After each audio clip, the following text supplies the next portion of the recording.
Again, a very warm welcome to our mini series of freedom. আমরা গিয়েছিলাম আমহা স্ট্রিটে রাজা রামমোহন রায়ের বাড়িতে, যেটি বর্তমানে রাজা রামমোহন রায় মেমোরিয়াল মিউজিয়াম। এখানে প্রবেশ মূল্য বড়দের জন্য মাত্র 10 টাকা আর বাচ্চাদের জন্য 5 টাকা। এখানকার সময়সীমা সোমবার বাদে প্রত্যেক দিন সকাল 11টা থেকে বিকেল 4টে পর্যন্ত খোলা থাকে। এখানে ভিডিওগ্রাফির জন্য আলাদা করে 50 টাকা লাগে। এখানে রেড চার্টটা দেওয়া আছে, আপনারা চাইলে দেখে নিতে পারেন।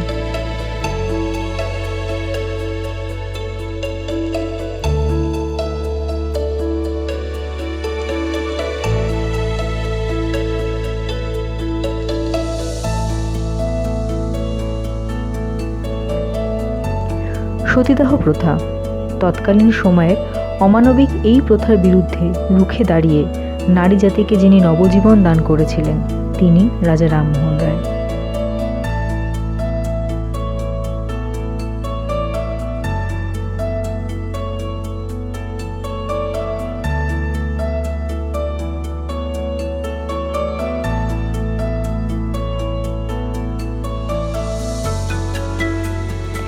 তার এই প্রচেষ্টাকে লর্ড উইলিয়াম বেন্টিং আইনসিদ্ধ করেছিলেন।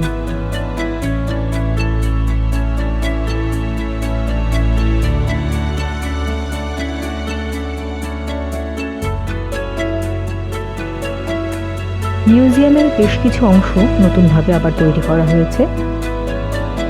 হলঘরগুলির দেওয়ালে সাজানো রয়েছে রাজা রামমোহন রায়ের জীবনের বিভিন্ন ঘটনাগুলির ছবি এবং তার বর্ণনাও রয়েছে।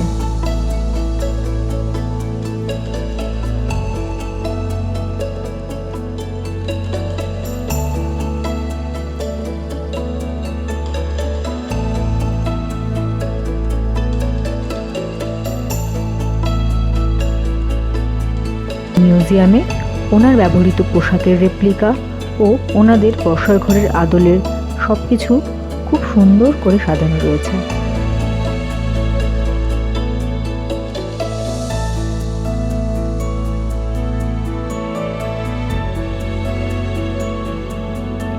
জানা যায় এই বাড়িতেও আত্মীয় সভার বিভিন্ন বৈঠক বসত। ওনার নেতৃত্বে 1829 সালে সতীদাহ প্রথা বন্ধ হয়। তার পরের বছর অর্থাৎ 1830 সালে গঙ্গাসাগরে সন্তান বিসর্জনের মতন প্রথাও বন্ধ হয়।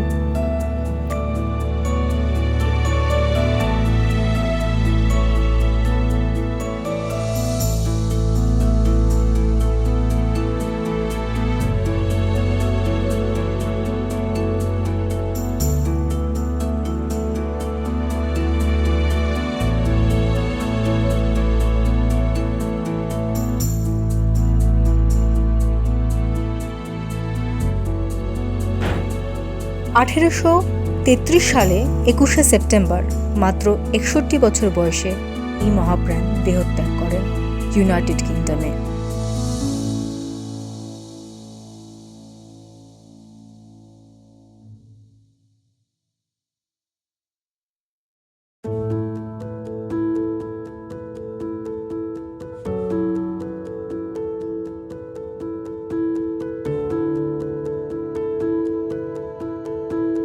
রাজা রামমোহন রায়ের চিন্তা ও নবচেতনার বিভিন্ন খসড়া, তার ব্যবহৃত বিভিন্ন বইয়ের রেপ্লিকা সব কিছুই রয়েছে এখানে।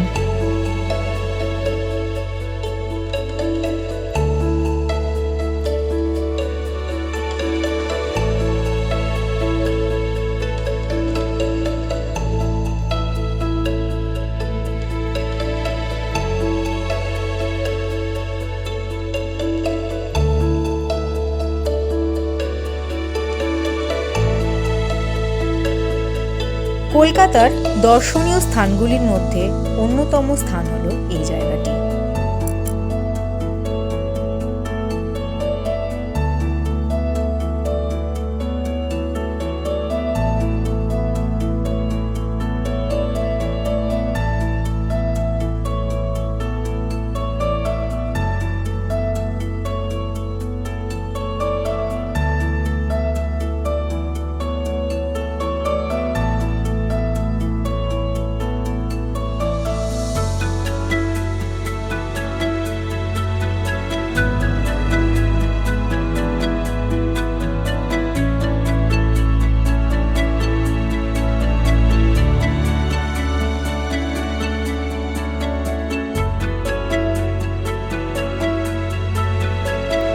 মোট 3টে ফ্লোর নিয়ে এই মিউজিয়ামটি অবস্থিত।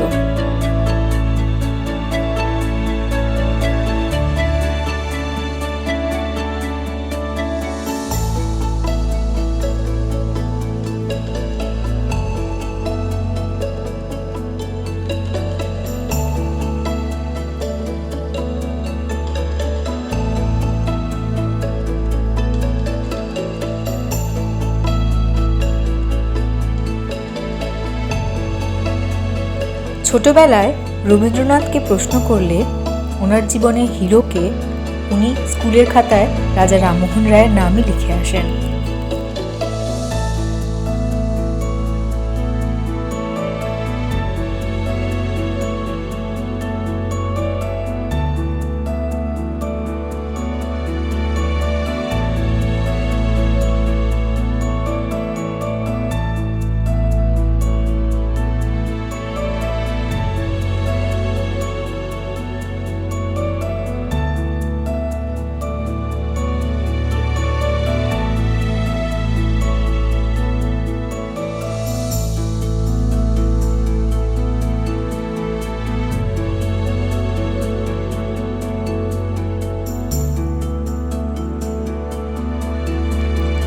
এই জায়গাটি বাড়ির পিছনের অংশ।